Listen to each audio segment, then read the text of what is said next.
આજ રોજ જૂનાગઢના પ્રવાસ દરમિયાન ભક્ત કવિ નરસિંહ મહેતા યુનિવર્સિટી જે ખૂબ જ આ ગરવી ગિરનારની ગોદમાં અને પ્રાકૃતિક સૌંદર્યની વચ્ચે નિર્માણ પામી રહી છે, ત્યારે એ પરિસરની મુલાકાતે આવેલો હતો. પરિસરની મુલાકાતે મારી સાથે વાઇસ ચાન્સલર શ્રી પ્રતાપસિંહજી અને રજિસ્ટ્રાર શ્રી પરમાર સાહેબ અને અન્ય સ્ટાફ મેમ્બરોએ પરિસરની મુલાકાત લીધી.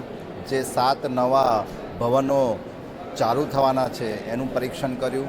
તેની સાથે સાથે આનંદની વાત છે કે ગઈકાલે ગુરુ પૂર્ણિમાનો જે પાવન દિવસ હતો એ દિવસે અહીંના વિદ્યાર્થીઓએ પણ પ્રવેશોત્સવ કર્યો. એ મારા માટે ખૂબ જ આનંદની વાત છે અને ભવિષ્યમાં પણ આ યુનિવર્સિટી ખૂબ જ ટૂંક સમયમાં પૂર્ણ રીતના કાર્યરત થઈ જાય એ માટેના સૂચનો અને એ માટેનું નિરીક્ષણ કર્યું અને આગામી દિવસોમાં એક શિક્ષણ ક્ષેત્રે એક ખૂબ જ સંશોધનનું કેન્દ્ર બની રહે એ માટેની હું શુભેચ્છા